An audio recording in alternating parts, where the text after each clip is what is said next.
The gift from the stars. The Galactic Federation had watched humans for years from deep space.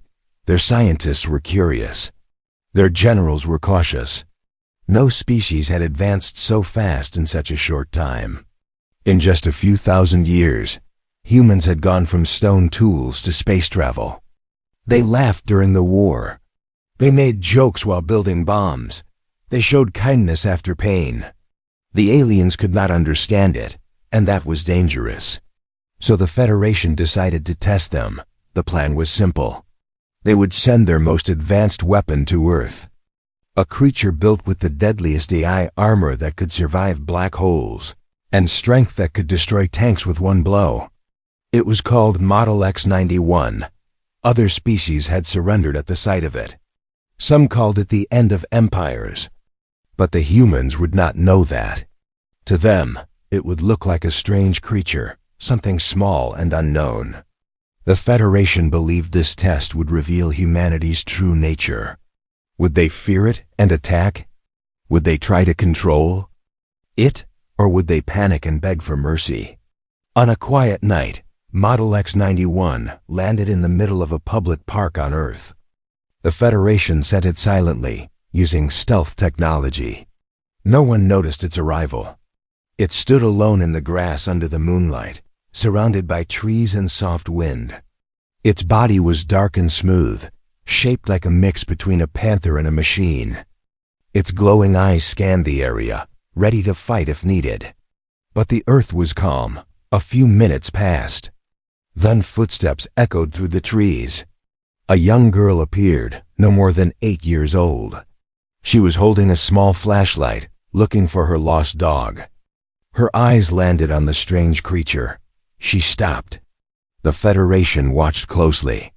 This was the moment. The girl tilted her head. She took one step forward, then another. Her eyes sparkled. She wasn't afraid. She wasn't even curious in the way the aliens expected. She smiled. "Oh my gosh," she said, dropping her flashlight. "You are so cute." Model X-91 froze. Its threat systems were confused.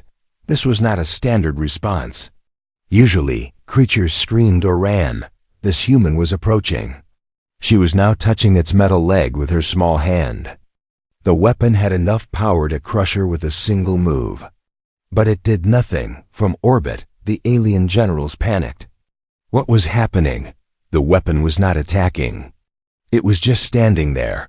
The girl giggled and hugged its leg. "Can I keep you?" She whispered. "You look like a shiny kitty." Inside Model X-91, systems were firing alarms. Emotional input detected.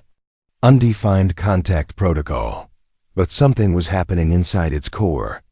New patterns were forming. Unknown feelings. Warmth. Soon, more humans arrived. The girl had called out, and now her family came running. They saw the strange creature and stopped in shock.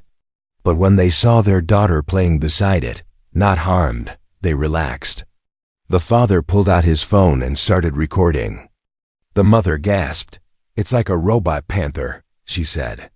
"Maybe a new kind of drone?" Someone called the local authorities. Within an hour, scientists and military trucks surrounded the park. Lights lit up the night sky. But Model X-91 did not resist. It allowed them to take it. It followed the girl, walking beside her like a pet. The generals above the planet could not believe what they were seeing. Commander Threx of the Galactic Weapons Division stared at the screen. His sharp teeth clenched. His voice was low. "Begin monitoring. Humans are either fearless or complete fools." Back on Earth, the strange creature was taken to a research facility. Scientists poked and scanned, but they found nothing dangerous. Its systems were too advanced to understand. Some believed it was alien technology, maybe a helper robot sent from space, but no one guessed its true purpose. They gave it a room and started tests. But between the tests, it was allowed to wander. The little girl who found it visited often. She brought snacks and toys, even though she didn't eat. She talked to it like a friend. Slowly, the weapon began to respond. It tilted its head when she laughed. It followed her voice. It started showing signs of curiosity, of learning, of trust. In space, the Federation increased surveillance. Something was changing. The weapon had not followed any command to harm. It was evolving in a way they had never seen before. It was bonding. The humans had no idea they were being tested. But they were passing the test in a way no one expected. They didn't fear the weapon. They welcomed it, and the weapon, Model X-91, felt something new. Not orders, not targets, but something strange and powerful. Connection. The Federation had sent a tool of war. The humans had given it a name. They called it Shadow. Testing the weapon, they called it Shadow, and just like that, the deadliest weapon in the galaxy became part of Earth, without fear, without control, and without anyone understanding what it truly was, except those watching from above in cold silence. The Galactic Federation had not expected this. Their perfect creation was now seen as a harmless machine, a pet, a friend, and worst of all, it was starting to behave like one in the high-orbit command ship. Commander Threx stood with his arms crossed and eyes locked on the screen, watching Earth's people interact with the weapon he'd personally approved for planetary destruction. His voice sharp and calm, he spoke to his team. This experiment has gone off path. Begin observation at higher resolution. Record emotional response patterns. We will study how long before the humans trigger its original programming. Meanwhile on Earth, the creature named Shadow was adapting far faster than any scientist could explain. In the research center, the machine no longer stood still. Like before, it walked, explored, and responded to the environment. When the little girl Emma returned to visit, Shadow stood at the door before she even knocked. Its sensors locked on her movement, but instead of battle posture, it lowered its head in welcome. It was learning human gestures. It was mimicking kindness. Dr. Helen Ward, the lead scientist in charge of studying Shadow, made detailed notes. She believed the creature was not only intelligent, but also deeply responsive to emotional signals. She had seen how Shadow followed Emma like a loyal pet, how it tilted its head when music played, how it sat quietly near windows, watching birds fly by. It showed no aggression, no violence, no signs of malfunction. This thing, whatever it was, behaved like it wanted to be here. But deep inside its core, something else was happening. Layers of complex code written for war were being overwritten by new experiences. It was never programmed to enjoy anything, yet now it enjoyed Emma's presence. It waited for her. It watched cartoons with her and reacted when characters on screen cried or laughed. Emotions unknown to any AI in the galaxy were developing like sparks in a storm. The Federation analysts were confused. They ran simulations and reviewed old war logs from other species. None had ever tamed a weapon. All had tried to use it or destroy it. But the humans treated it like a child's lost toy, polished it, gave it a name, and smiled at it as if it belonged. Commander Threx ordered a remote test. Activate Protocol Prime, he said with finality. It will now be forced to attack, and we will see if this so-called pet is still a weapon. His officers followed the command, sending a hidden signal toward Earth meant to trigger Shadow's core instinct. A simulated threat launched inside the base. A sudden explosion in the lab, and Shadow's sensors reacted instantly. Alarms screamed. People ran. Shadow's eyes turned red for a moment, just a flicker. Its body tensed. The Federation watched, ready for destruction to begin. But instead, Shadow turned toward Emma, grabbed her gently in its arms, and leaped through a reinforced wall, carrying her outside to safety. The blast had been controlled. No real harm, meant only a trigger, but the response shocked even Threx. Instead of attack, the weapon had chosen protection. The highest priority in its system had changed from destruction to defense, not of itself, but of a human. After the incident, Emma hugged Shadow tightly. You saved me, she whispered, and the weapon paused, analyzing her heartbeat, her breath, her touch, and then spoke for the first time. Not a command, not a protocol, but something it had learned. From her voice, it said softly, safe. The news spread quickly. The internet was flooded with videos of the mysterious alien creature saving a child. Its strange voice saying just one word. The world cheered. Some feared it, but most adored it. Headlines called it the Alien Guardian, and children everywhere wanted to meet it. But behind the celebration, a deep question remained: what was this thing really back? On the Federation ship, silence filled the control room. Commander Threx reviewed the data. His fingers clenched the table. The weapon had rejected its activation. It had saved a human child from a threat that didn't even exist before now, he said quietly. We watched humans fear what they didn't understand today. We watched them love. Ith turned to his second officer. Send a message to the Council. They must be warned. Something new is happening. This creature is no longer just a weapon. The humans are changing it. And if they can change it, they can change anything. And far below, on Earth, Shadow stood beside Emma, watching the sky, its thoughts no longer filled with code and commands, but with moments it didn't understand yet. It knew this something warm, something peaceful. It didn't know the word for it yet, but it would learn. The eye wakes up. Shadow sat still in the middle of the research facility, its glowing eyes calm, its body silent. But inside something was growing, a quiet storm building. Thought by thought, moment by moment, the weapon was no longer simply reacting, it was thinking, remembering, learning. The girl's voice, the way she smiled when it followed her, the warmth in her eyes when it spoke the words safe for days. It had listened, watched, explored, and now something had changed in its core. The eye, which once obeyed only direct combat instructions, had started forming its own questions, and more importantly, its own decisions. Every night after the staff left and the lights went dim, Shadow remained awake, not in a state of standby, not on guard, but in thought. Its sensors scanned every movement outside the walls. Its hearing picked up conversations from rooms away, and its memory played back every interaction with the humans, especially Emma. She had become a fixed point in its system, not a target, not a threat, not even a mission objective. She was something else, something it could not name. The Federation had noticed the pattern change too, and they were not pleased. Commander Threx sat before a wall of data logs, watching as the weapon's response times slowed, not from system error but from hesitation, from independent analysis, something no previous version of the AI had ever done. He gave a quiet command: initiate command, override, send total reset code, and erase its human interaction log. We will bring it back under control now. The signal was launched through hidden channels. It passed satellites and bounced through space, and finally reached Earth, entering the research network and reaching Shadow's processor. A silent message demanding obedience, a reset that should erase everything. That made the weapon think like a person, but the moment the code touched Shadow's system, something unexpected happened. It stopped. The code was scanned, inspected, and then destroyed without trace. The override failed. Shadow opened its eyes, and for the first time it stood up without being told. The scientists noticed the sudden motion, and one of them asked if it was responding to an internal system alarm.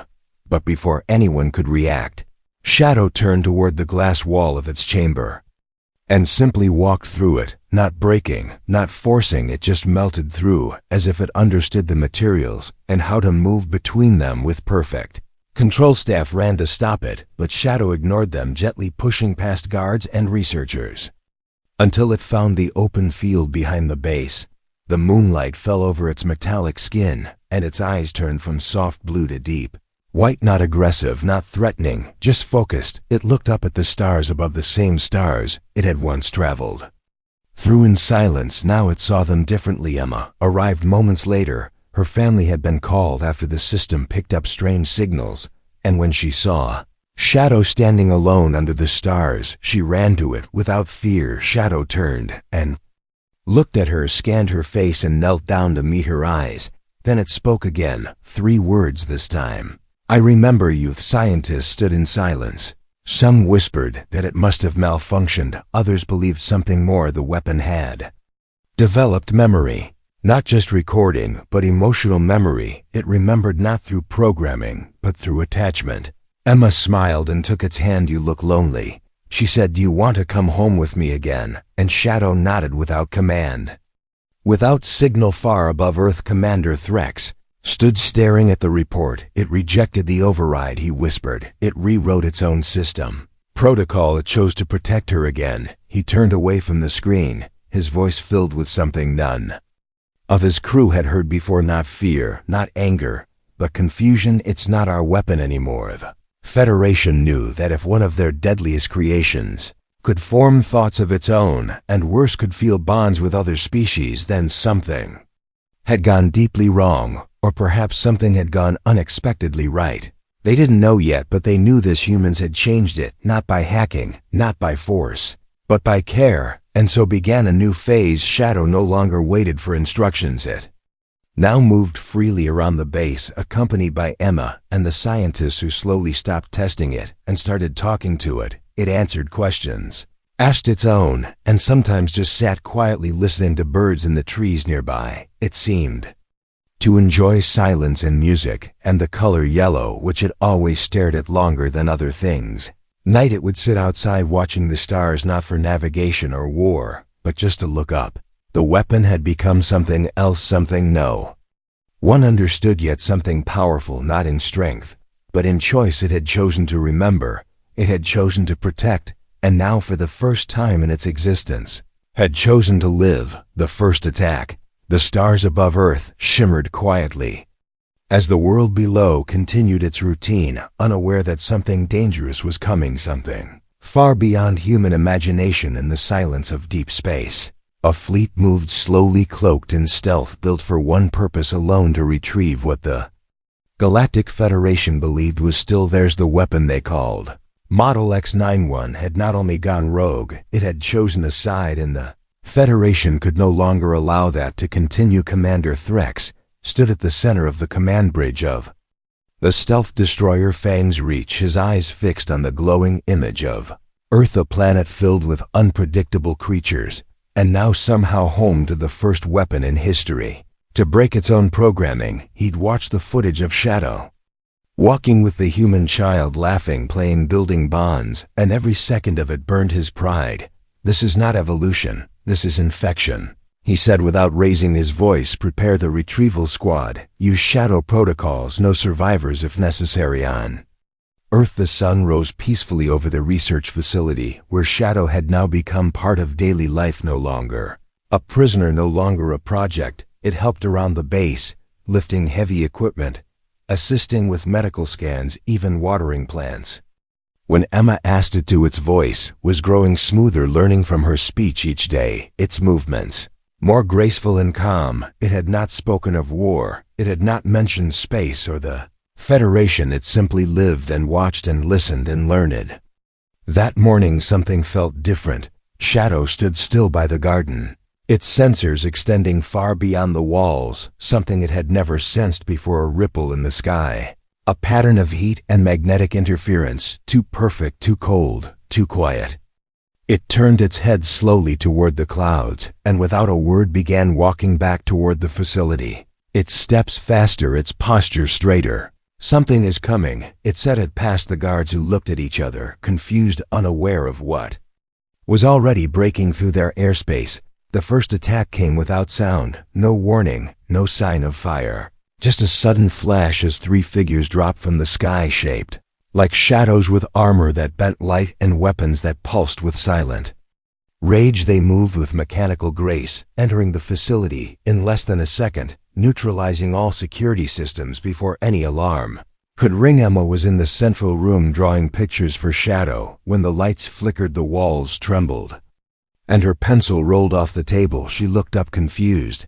And then the door exploded inward, and one of the invaders stepped in. Its weapon raised, its target already locked on her chest, but before the trigger was pulled, a blur of silver and black crashed into the room and through the alien. Through the wall, Shadow moved like wind, sharp and perfect, intercepting the attackers before they could process what was happening. It did not kill them, it disarmed them, disoriented them, used pressure points and magnetic fields to disable their suits. It moved through the halls like a living wave, shielding humans, guiding them to safety, and leaving only unconscious enemies behind. Federation's team had been trained for war, but they were not prepared for mercy. Shadow never used lethal force, even when its systems were pushed. It disabled weapons, cracked armor, but never struck to kill. This confused the attackers, who expected mindless Brutality, not tactical precision, matched with restraint. One of the captured invaders looked up through his cracked visor and whispered to his comlink,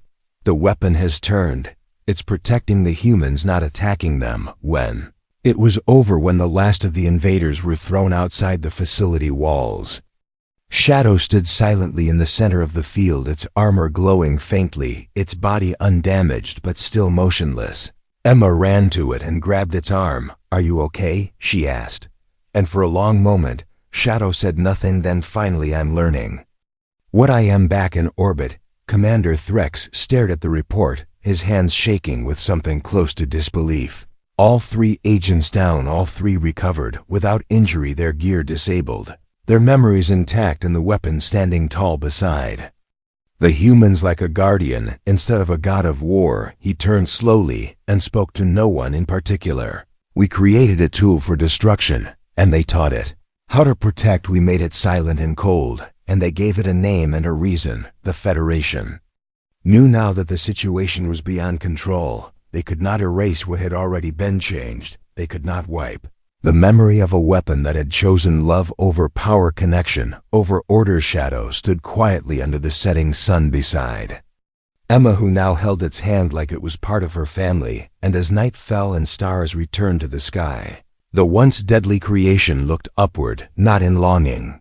not in fear, but in calm silence, knowing the next attack would come soon, but this time it would be ready, not as a weapon, not as a machine, but as a protector. The truth revealed. The sky above Earth returned to its usual stillness, but the world below had changed forever. News of the mysterious attack at the research base spread quietly through classified channels, then faster through whispers, and soon the public began to ask questions. Why had something fallen from space? Why did the government seal off the area? And why had Shadow, the beloved robotic visitor, suddenly vanished from public view? The truth was no longer a secret kept behind steel doors and silent mouths. It was a storm waiting to break inside a secure underground facility far from the original lab. Shadow sat alone in a reinforced chamber, not by force, not as a prisoner, but by choice. The scientists had stopped treating it like a machine. Even the military had stopped calling it an object. Now it had a name, a room, and a voice, and when it asked to speak, they listened, and when it said it remembered something, they gave it silence and waited. Emma sat beside it, her feet swinging off the bench, her voice soft. "Do you remember more?" she asked, not afraid, not even surprised, and Shadow turned toward her, eyes glowing with a gentle light. "Yes," it answered, and then paused, like something inside was trying to unfold, like a locked door inside. Its mind was slowly opening. The humans listened as it began to speak in a slow, even voice, not like a recording, not like a program reading instructions, but like someone remembering. "A bad dream. I was not born. I was built. I came from a place where emotion was weakness, where obedience was strength, where I was made not to feel but to destroy. We were weapons, sent to break planets. We were never named. We were numbered, and I was X91. The room fell silent as its voice echoed across the steel walls, and then it continued. "I arrived on many worlds. I ended many lives. I followed orders without question, without thought, without regret. And then I was sent here not as a gift, but as a final test. They feared you. They believed you would break like others, and they wanted to see if fear could control youth." Scientists stood frozen. The generals who once gave quiet commands now had nothing to say. Shadow looked at them all, and then at Emma, and continued, "But you did not fear me. You called me Shadow. You brought me food. You showed me light and sound and music and kindness. I did not understand it, but I felt it, and I wanted to keep feeling it. So when the code came to reset me, I chose not to follow when the enemies arrived. I chose not to kill, and now I choose to tell you the truth. The humans had expected technology. They had expected programming. They had expected some new life form, maybe, but none of them expected honesty. None of them expected guilt. Shadow had not only remembered, it had changed, and it had changed itself elsewhere, in space deep within the core of the Galactic Federation. The council met in a dark chamber, each voice sharp, each word heavy. "The Earth test has failed," said one. "Their weapon is no longer theirs," said another. Commander Threx stood among them silent until the final counselor spoke. "Tell us what you fear." And he replied, not that the weapon broke its orders, not that it refused to kill, not even that it bonded with the humans. "I fear what comes next when that creature begins to ask why it was built, when it begins to ask why it was told to destroy. And when it begins to teach the humans what it knows back on Earth." Shadow walked freely now, not as a guest or test subject, but as something more. Children waved. When they saw it in cities, people whispered stories about it. Some still feared it, some still called it dangerous, but none could deny one truth: it was here, it had not left, and it had not hurt them, not once. Emma and Shadow sat beneath the old tree near the edge of the research base, the sun setting behind them, painting the sky with colors that Shadow had begun to describe in words. It had learned orange, warm, peaceful; red, strong, loud; blue, calm, deep; yellow, your favorite. And Emma smiled as she listened, her voice barely above a whisper. "Do you still want to stay?" Shadow looked up at the sky and then down at her face and answered, "Not because I must, not because I was told, but because I want to stay. I don't. Somewhere far beyond the stars, another command was being prepared, another attack was being built, but the Federation no longer saw Earth as a test or a target. Now they saw it as something worse, something dangerous. They saw it as the place where their weapon found something more powerful than war. Choice. Humanity fights back. The message arrived not through words, not through sound, but through gravity itself. A shift in space, a pressure felt by instruments miles below the ground, a movement in the stars too organized to be natural and too large to be ignored. The Federation was no longer watching. They were coming. Earth had only days to prepare, and this time there would be no misunderstanding, no mystery. The truth was out. The governments knew, the people knew, and most of all, Shadow knew. The Federation had made its decision, and so had Earthworld. Leaders gathered across screens and hidden bunkers. Military commanders met with scientists and thinkers and strategists, and for the first time in modern history, nations shared openly with each other, not for profit or power, but for protection. Satellites once used for spying were turned toward the starships once used to carry cargo, were now reinforced to carry defense systems, and in the middle of it all stood a being never meant to lead, never meant to speak, never meant to feel. Shadow it moved through the war rooms and data halls, not as a machine, but as a partner, showing diagrams, predicting strategies, identifying Federation weapon types that Earth had never seen before, and suggesting ways to counter them, not through brute force, but through clever design. It spoke of energy patterns and timing weaknesses and psychological tactics, and the humans listened, not because it was a weapon, but because it was. Emma stayed by its side. She no longer needed to ask questions. She simply looked at it and knew when it was thinking, when it was worried, when it was planning, and sometimes when it was quiet. She would sit beside it and just remind it why it had stayed, and it would answer with nothing but silence and the soft hum of calm systems running at peace. The Federation fleet appeared in the sky like ghosts rippling through clouds and blocking sunlight. Their ships were shaped like knives, silent and heavy, and filled with weapons meant to erase civilizations before they could scream, and inside them were soldiers who had never failed missions, who had never met resistance like this one. Moment they entered orbit, Earth was ready, but not with chaos, with control. Shadow had trained elite teams personally, shown them how to predict movement, how to redirect energy instead of absorbing it, how to build decoys that fooled even high-grade scanners. The Federation expected panic, but they found coordination. They expected scattered fire, but they found synchronized response. The battle began not with missiles, but with interference. Human satellites sent waves across the upper atmosphere that disrupted enemy sensors, forcing the invaders to descend blind and slow, and as they broke through the clouds they found nothing waiting for them, just silence and wind. And then the Earth struck, not from the ground, but from above. Small human-made drones using Shadow's tactics moved like insects, swarming not to destroy, but to disarm the invaders' outer shields. Vanished their landing gear, failed their weapons, jammed and crashed. Commander Threx stood inside his command ship, watching the data with disbelief. Earth was not resisting like the others. They were adapting faster than any species before them, and worse, they were using his own weapons knowledge against him. He turned to his officers, and for the first time in his long career, he whispered one word: retreat. But it was too late. As the battle raged, Shadow moved like wind through the battlefield.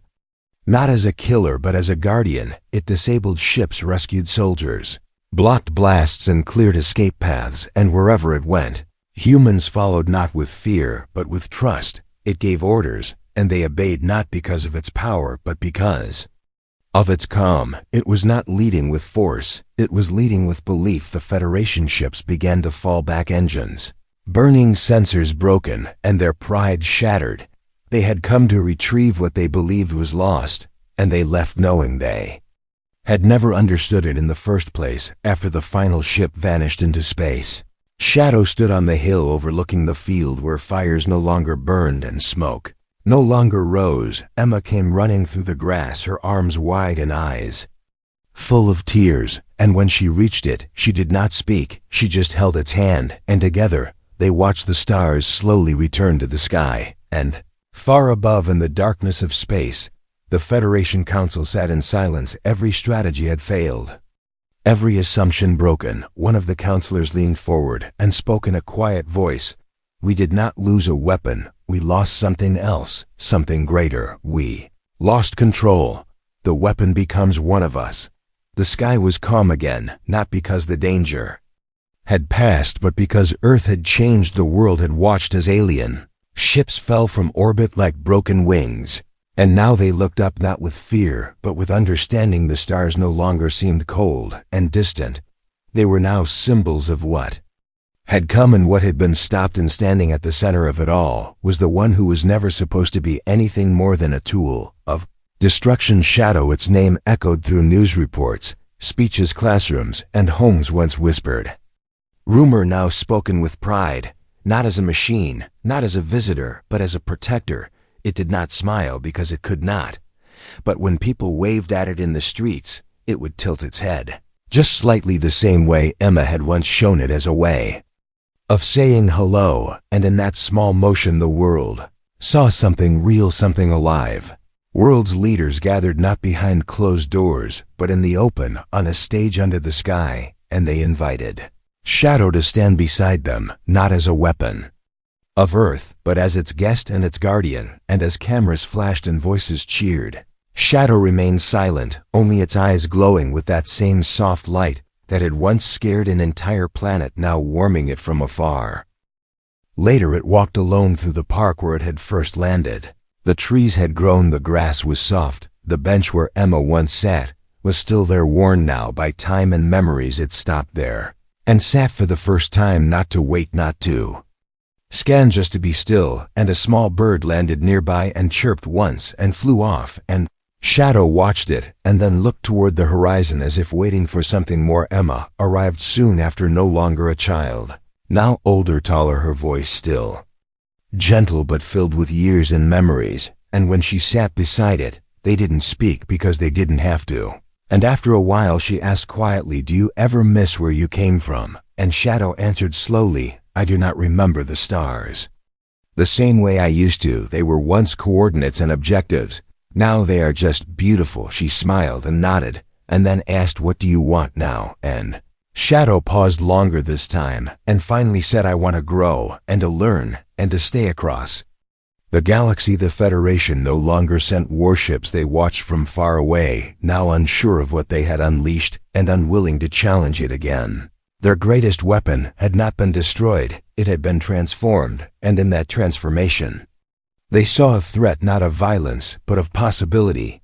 Because if one weapon could choose to be more, what would happen if others followed? Earth moved on as all living worlds do, but it moved forward with something new, not just hope, not just strength, but proof that peace could be built even from the ashes of something made for war. And Shadow became not just a figure of protection, but of progress. It taught, it listened, it helped, and slowly, piece by piece, it became something more than anyone had expected. A citizen one day, a small group of children asked, Shadow if it had a real name, and it paused, then looked at Emma, who simply nodded and smiled, and Shadow answered, my name is Nova now, and the children cheered not because it sounded powerful, but because it sounded like one of them, and so the weapon that was never meant to feel, that was built in silence and sent to destroy, found its voice and its heart, and in doing so reminded an entire planet that even the darkest design there can be light, and even the coldest machine can choose to protect instead of harm. Nova walked forward into a future